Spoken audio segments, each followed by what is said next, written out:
Want to build positive mental health for your kids or your students, we have a great conversation for you today. I'm going ahead and inviting in our guest right now. Let me just see if I wait. I will go ahead and introduce our guest is Natalia, and it looks like she is joining now. Natalia is a mental health advocate and has built an Instagram community called Create Kids Inc. that's focused on children's mental health, modern parenting, and helping to mitigate intergenerational trauma within the family. And she was also one of our kit leaders for our Caring for Your Mental Health kit for kids. So let me go ahead and see if we can get Natalia in here. Let's see. Send the invite again. Okay, looks like she should be joining now.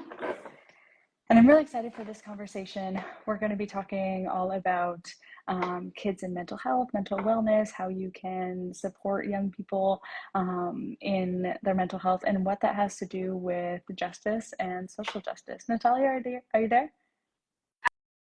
All right, hopefully, let's see. Hi, yes, I can see you now. Can you see me? I can, Let's see. yes. I'm just trying to confirm. Okay, all right. Sorry, camera issues. All good. You're all good. All right. How's it going? Nice to be meeting you guys. I'm so sorry for the sound. Hopefully that's not an issue. Yeah, it sounds all right. It sounds all right. I know you're having a rainy day over there, so hopefully it won't be an issue, but I can hear you just fine. I just did a quick introduction of you and all of your amazing accomplishments to our community. So if we want to jump in, do you want to start by just introducing yourself a little bit and talking about why is mental health and wellness so important for kids? Awesome. All right, so I started Create about 2 years ago. It was a response to COVID and basically just less resources that were available and kind of a gap in what was readily available to kids. And since a lot of things online were going online and I had a little more time on my hands, I decided to kind of join that effort, specifically with the mission of improving body awareness and body consciousness and how it impacts mental health.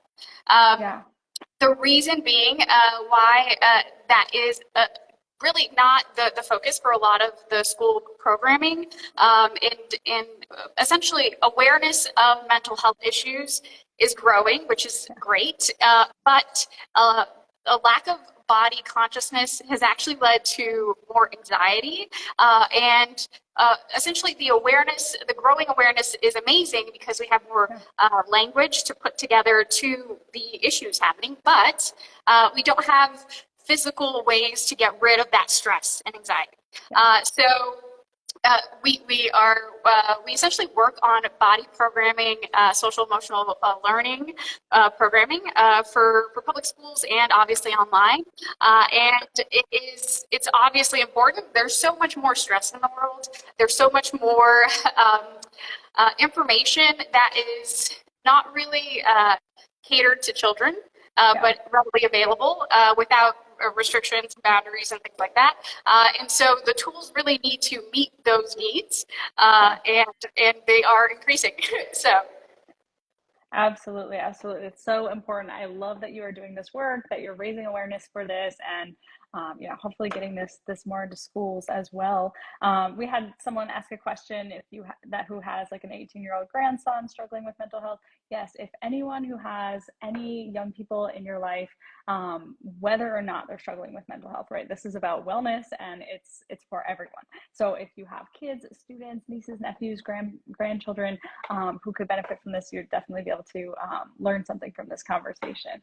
Let's start off strong, Natalia. Can you tell folks what are a couple of things that parents and educators can do to improve their mental well-being? Okay, so I can't hear you so well, but what I essentially remember the second question to be is the ways that parents and educators can make sure that they're addressing mental health needs in kids, right? Yes, exactly. Okay. Sorry about that. All right. So No, it's okay. essentially, we really like focusing on two main things, and really trying to simplify mental health is one of our strong suits. But what we like to focus on, because people are really busy, and it could be a lot, right? It could be too much. Yeah. So we really try to focus on two main things. It's knowing your triggers and knowing how your body reacts, right? And essentially the reason why we focus on those two things is because in the moment is what we want to focus on. We want to make sure that people feel like they're capable and have the skills to address mental health. And really that happens when you understand the physical sensations, because the physical sensations are the first ones that we feel, obviously, but the most reactionary, right? That the ones that make us feel the most uncomfortable sitting with an emotion. So if we understand our triggers and understand the body, again, that's why it's our focus, but we understand how the emotions come up in our body, it doesn't matter what kind the stress is or the fear is, we're better able to make decisions in the moment, and also in the long term, we also learn how our physical body sends signals of warning signals, or essentially all types of signals that require us to address, some kind of concern. So when you're growing body awareness on a day-to-day basis, you're also, creating the neuron connections to your body that help you in long-term health, right? So essentially knowing your triggers, knowing your child's triggers, and knowing how your body reacts to those triggers. So sensory-based connections to emotions are really the two main things that you can really focus on to help a child and help yourself. Yeah, that's so important, and such good advice, and such actionable advice for folks who could start working on this right away and trying to identify those triggers right away. We know there are a lot of kiddos who have really strong reactions and emotions or responses to certain things. How can we support our kids through these big feelings? Yeah, again, so a lot of my recommendations are all going to be body focused, right? But sensory based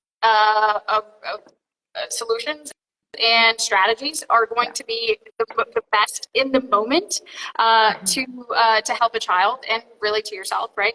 So our favorites are obviously, water is the most accessible, putting your hands underwater, your child's hand underwater, right? Letting them play outside with the hose, giving them a bath. Those types of things are the most actionable in the moment. Obviously, like sensory-based, anxiety-based, toys, fidget type things, depending on what you are addressing, are going to really help you fix the issue faster in the moment. We recommend often tools for anger, which are essentially like squeezing toys, things that help a kid kind of get the physical or the nervous system reactions that are automatically happening because of emotions, right? So essentially, anything that can help the body get rid of the automatic nervous system reaction, fight, flight, So essentially those are, walking or changing the sensory environment are going to be kind of the best solutions, depending on, what your actual situation is. But for sure, it's always working with the body first, because the body is how we experience the world and how we experience ourselves. And so that's going to be your first route for sure. Yeah. Oh, I love that. And you've talked already a lot about the body. You are, always talking a lot about the body. How does body awareness and skills, come into this? How does it connect to mental health? Why is it so important? Why is it your focus? Whatever you want to talk about. For sure. So our mission is essentially, and the ethos, right? The strategy is to help build skills that are actionable in the moment. And essentially it goes back to a lot of extra awareness and stress that is kind of around us nonstop, and the need to kind of get rid of that stress by reconnecting with kind of our basic abilities, and really working with the body and acknowledging kind of how the body is interacting with stress in the world is going to be kind of the future, because right now our only solution or our main answer is mindfulness, which is extremely important and literally what we believe is 50% of the solution. But in addition to mindfulness, we need the extra awareness that gets rid of the, you know, the stress that's in the body, right? So nervous system education and how we can get rid of fight and flight responses in real time to make better decisions is essentially kind of what we hope to make sure that social emotional learning programs and stuff like that are adding in, or we're helping kind of right. Yeah, I love that. And I think I just imagine what a different world we would live in if all of us had learned these skills when we were kids. We know right now, in particular, there are a lot of really, really heavy emotions, given all the pain and suffering that's happening in the world. How can we care for our own mental health and also support our kids in this while not ignoring or shutting out the important issues of activism and justice that are happening? All right. Well, essentially, I think socially relevant, culturally relevant, and sensitive care will be kind of the next stage of mental health for sure, because we can't really have good conversations on mental health topics when there's certain sensitivities that are not addressed. So I think that is justice in terms of how we're speaking about mental health, opening up the space for more people, but also for strategies that kind of are aware of these sensitivities. So we do that with our basketball program. We do that with play-based tools that we do, which essentially basically take out all of the rest of the conversations, and so we can kind of focus through play on just the facts and the science and things like that. And I think opening that up and making sure that we kind of represent a science-based approach, but that has actual cultural relevance to it helps. And then I think it also opens up essentially the doors for more people to have a space and speak about it in their own way, right? And so mental health in general is a space where it's still kind of spoken about in one way, and it excludes a lot of people. And so, you know, that is essentially one of the ways that, you know, mental health is still kind of a social justice kind of topic. And hopefully it does get some. So there's amazing people now, so there's huge strides happening. So essentially, it does. It's still a journey that's happening, but it's for sure still important. Yeah, absolutely, absolutely. I could not agree with you more. I had mentioned at the beginning of this call that you were one of our kit leaders for our Caring for Our Mental Health kit for kids, because we make learning kits for kids to learn about justice, and I think that was such an important one, and it resonated with so many folks because it impacts everyone, you know, worrying about our mental wellness. We also know that kids model what they see from the adults in their lives. So especially for those of us who didn't learn these skills as kids, how can we as adults model these behaviors that we want to instill in our children? Vocalizing it. So essentially, mental health is a struggle that is very private, and parents deal with so much that they're, and it's actually historically normal to keep, you know, mental health concerns private, and especially, you know, amongst parents and children. And the only things that are generally shared are the negative things that shouldn't be, right? But essentially through modeling better boundaries and in the negative, right? But vocalizing in the positive. Parents are doing so much more now that is really, modeling is the only thing that people really learn from. You could tell a child something a million times, right? But if a child sees you struggling with stress and taking time out to disconnect and take care of yourself, but also vocalize, like, this is what I'm doing to take care of myself, that's what they copy. And essentially, sorry about that. Essentially, that's really the goal, and that's what stays with people, you know, decades later, when they have their own kids and they're the role models. So really vocalizing your concerns and then taking care of it, really taking the steps, so follow through, and boundaries. Like, the biggest thing that you could do as a parent right now is probably actually follow through with screen time boundaries, or like boundaries with news and things like that, and actually follow through. That's some of the biggest things that you can really do right now to create change in a child, right? So yeah, modeling.